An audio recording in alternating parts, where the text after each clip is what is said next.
सभी दोस्तों को मेरा नमस्कार। दोस्तों, आज हम बात करेंगे जो सुप्रीम कोर्ट के न्यायाधीश होते हैं, हम उनको किस प्रकार से हटा सकते हैं।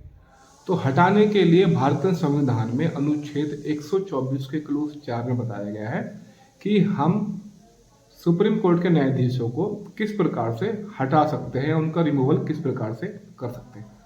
अब जब भी सुप्रीम कोर्ट के न्यायाधीशों को हटाने की बात आती है तो उनके लिए सिर्फ दो आधार हैं।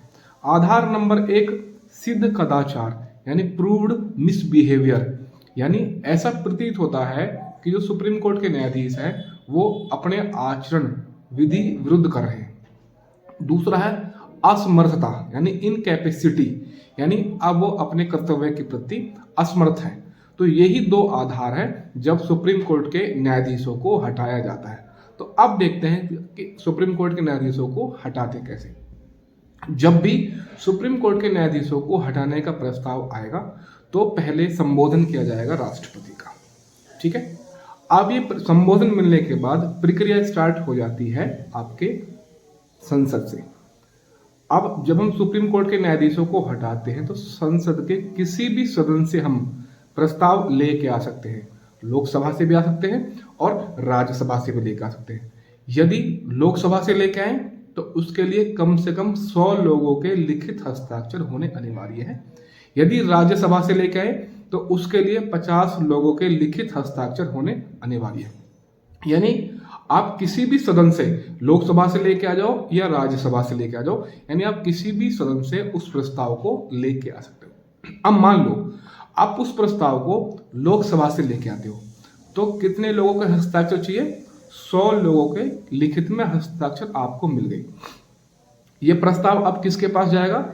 ये प्रस्ताव जाएगा लोकसभा के अध्यक्ष के पास। अब अध्यक्ष के पास जब ये प्रस्ताव जाएगा तो अध्यक्ष या तो इस प्रस्ताव को पास कर दे या इस प्रस्ताव को वापस भेज दे। अब मान लो अध्यक्ष इस प्रस्ताव को पास कर लेता है तो क्या होता है? जब इस प्रस्ताव को लोकसभा का अध्यक्ष पास कर लेता है तो ये प्रस्ताव जाएगा अब संसद में। अब संसद जो आधार सुप्रीम कोर्ट के न्यायाधीशों पर लगे हैं, यानी सिद्ध कदाचार या असमर्थता, अब उनकी जांच करेगा। जांच करने का अधिकार किसके पास है? संसद के पास। ये आपका अनुच्छेद 124 का क्लोज 5 कहता है कि जब भी सुप्रीम कोर्ट के न्यायाधीशों को हटाने की बात आएगी तो आप प्रस्ताव संसद में लेके आओगे। क्या अब संसद के पास इस प्रकार की कोई विधि है? तो हाँ, संसद ने वर्ष 1968 में न्यायाधीशों की जांच के लिए एक अधिनियम बनाया था जिसका नाम है न्यायाधीश जांच अधिनियम 1968। अब क्या है, अब इसी अधिनियम के आधार पर, यानी 1968 के अधिनियम के आधार पर एक 3 लोगों की एक समिति बनती है। ये समिति क्या है? ये समिति जांच करेगी कि जो आधार सुप्रीम कोर्ट के न्यायाधीश पर लगाए गए हैं क्या वो सही हैं या गलत है। अब इस कमेटी में 3 मेंबर कौन कौन होंगे? नंबर 1, वर्तमान में सुप्रीम कोर्ट का कोई भी न्यायाधीश जो वर्तमान में है। दूसरा, अभी भारत में 28 राज्य हैं, 28 राज्यों में से किसी भी हाई कोर्ट का एक मुख्य न्यायाधीश, हाई कोर्ट का मुख्य न्यायाधीश होना चाहिए। तीसरा, वह व्यक्ति जिसको कानून या न्याय का ज्ञान हो, यानी जो कानून का ज्ञाता हो। अब ये तीन लोग जांच करेंगे कि जो सुप्रीम कोर्ट सुप्रीम कोर्ट के न्यायाधीश पर जिस प्रकार के आरोप लगाए गए हैं क्या वो सही है या गलत है। अब मान लो वो आरोप सही पाए जाते हैं तो अब क्या होगा? जब आरोप सही पाए गए तो अब ये प्रस्ताव सीधा जाएगा दोबारा से संसद में, जहां से स्टार्ट हुआ था। यानी स्टार्ट कहां से हुआ था? उसी सदन से, लोकसभा से। अब लोकसभा से जब ये प्रस्ताव चालू होगा तो इसके लिए लोकसभा से ये विशेष बहुमत से पास होना अनिवार्य है। विशेष बहुमत का मतलब क्या है? जो उपस्थित और मतदान करने वाले व्यक्ति हैं उनका 2/3 सदस्य। अब ये प्रस्ताव लोकसभा से राज्यसभा में जाएगा। राज्यसभा से भी ये प्रस्ताव विशेष बहुमत से पास होना अनिवार्य है।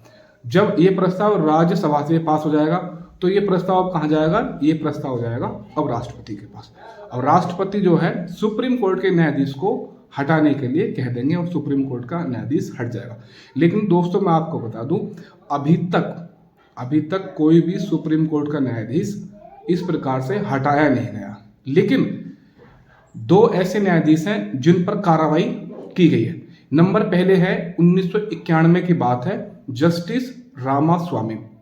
जस्टिस रामास्वामी उस समय पंजाब और हरियाणा के मुख्य न्यायाधीश थे, राज्य के, पंजाब राज्य और हरियाणा राज्य दोनों के मुख्य न्यायाधीश थे। तब इन पे ये आरोप लगाया था वर्ष 1991 में, सबसे पहले आरोप लगा है वर्ष 1991 में। नाम है रामास्वामी न्यायाधीश रामास्वामी। 1991 में उन पर यह आरोप लगा था, यानी उन पे आरोप लगा था वित्तीय अनियमितता के आधार पर। आरोप उन पे सिद्ध भी हो गया था, लेकिन लोकसभा से बाद में पास हुआ, लेकिन राज्यसभा से पास नहीं हो पाया। अब ऐसे ही दूसरा मामला है आपका सौमित्र सेन का मामला। ये कलकत्ता हाई कोर्ट के न्यायाधीश थे, ये 2011 की बात है। इन पर भी जो समिति बनी थी, उस समिति ने सही पाया था कि वास्तव में इन्होंने करप्शन किया है, लेकिन राज्यसभा से ये प्रस्ताव पास हुआ, लेकिन लोकसभा से ये प्रस्ताव पास नहीं हो पाया। दोस्तों, अगर आपको ये वीडियो अच्छी लगी हो तो मेरे चैनल को सब्सक्राइब करो, लाइक करो और फॉलो करो। Thank you.